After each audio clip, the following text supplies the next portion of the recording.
बिस्मिल्लाहिर्रहमानिर्रहीम। अस्सलाम वालेकुम। मैं मोहम्मद अतीक दाना पानी किचन में आपका खुशामदीद है। मैं आज आपके लिए लेकर आया हूँ बहुत ही मज़ेदार सी इंडियन डोसा रेसिपी, और जो कि बहुत मज़े की बनेगी। चलिए देखते हैं इसको बनाने के लिए हमें किन किन चीज़ों की ज़रूरत पड़ेगी। साथ में हम लोग चटनी भी बनाएंगे। शानदार सी रेसिपी है आज के लिए, तो वीडियो को स्किप किए बगैर देखिएगा। और जो लोग चैनल पर नए हैं उनसे रिक्वेस्ट है कि वो चैनल को सब्सक्राइब करें। चलिए जी, तो बर्तन ले लिया हमने। इसमें हम 1 कप जो है चावल का आटा ऐड करेंगे, बारीक पिसा हुआ। मार्केट से ले लें या घर में खुद भी ब्लेंड करके पीस सकते हैं। और जो है 1/4 कप जो है सूजी का आटा, सूजी ऐड करेंगे। और इसमें कुछ जो है सब्जियां जाएंगी, जैसे कि प्याज, सब्ज़ मिर्च, बंद गोभी और गाजरें बारीक चॉप की भी ऐड कर देंगे। बर्तन को अच्छे से साफ कर लेंगे।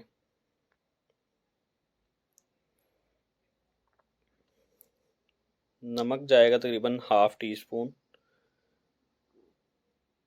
अब इसमें पानी ऐड करेंगे। पानी आपने खुला डुला ऐड करना है, काफ़ी पतला होना चाहिए आपका मिक्सचर।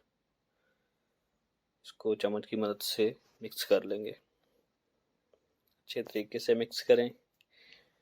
और मिक्स करने के बाद इसको तकरीबन 20-25 मिनट जो है ना, तकरीबन आधा घंटा इसको रेस्ट देनी है आपने, ताकि चावल का आटा थोड़ा टाइम लेता है तो वो फूल जाए थोड़ा। सूजी हमने इसलिए ऐड की ताकि हमारा डोसा जो है क्रिस्पी बने। पानी और ऐड कर लेंगे थोड़ा। तब तक हम लोग चटनी बनाते हैं उसकी। तो हमने हाफ कप लिए हैं, तिल लिए हैं, और 7 से 8 बादाम, थोड़े से काजू। इनको हम थोड़ी सी बुनाई करेंगे इनकी, और इनको ब्लेंडर में पीस लेंगे पानी डाल के। बस इतना सा काम है। तो तकरीबन मिक्सचर हमारा जो है उसको 25 से 30 मिनट हो गए हैं। तो काफ़ी अच्छे से ये जो है तैयार हो चुका है। इस तरह का होना चाहिए मिक्सचर आपका, ज़्यादा मोटा भी ना हो और ज़्यादा पतला भी ना हो। ये देखें, चम्मच के साथ बिल्कुल भी चिपक नहीं रहा है, इसी तरह का आपका होना चाहिए।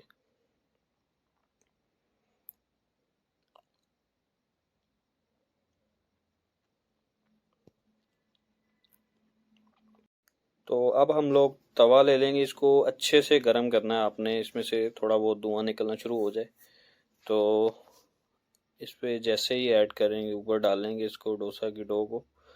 तो ये देखिए, चावल का आटा जो है ना वो अभी भी नीचे बैठा हुआ है। अच्छे से मिक्स करके फिर आपने इस पे डालना है। तो इसको ऐसे फैला के डालें। तो बाद में जब ये डोसे की आप ऊपर डाल लेंगे तो जो है फ्लेम उसको लो कर देना आपने। शुरू में हाई फ्लेम, और जब ऊपर डाल लेंगे मिक्सचर तो साथ ही फ्लेम को लो कर देना। जैसे ही ब्राउन होना शुरू हो जाए, थोड़ा सा घी ऐड कर सकते हैं ताकि डोसा अच्छे से क्रिस्पी बने हमारा।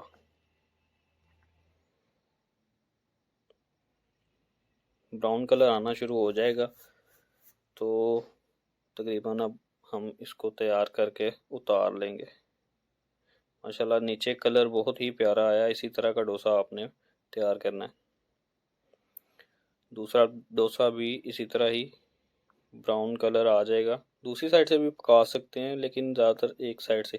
चलें, तड़का जो है तैयार कर लेते हैं। 3 से 4 लौंग लिए हैं, थोड़ा सा ज़ीरा और काली मिर्च ऐड करके तड़का लगाया, और ये चटनी पे डाल देंगे। तो चलिए चलते हैं फाइनल लुक की तरफ। तो मुझे दें इजाज़त, मिलते हैं नेक्स्ट वीडियो में। दुआ में याद रखिएगा। अल्लाह हाफिज़।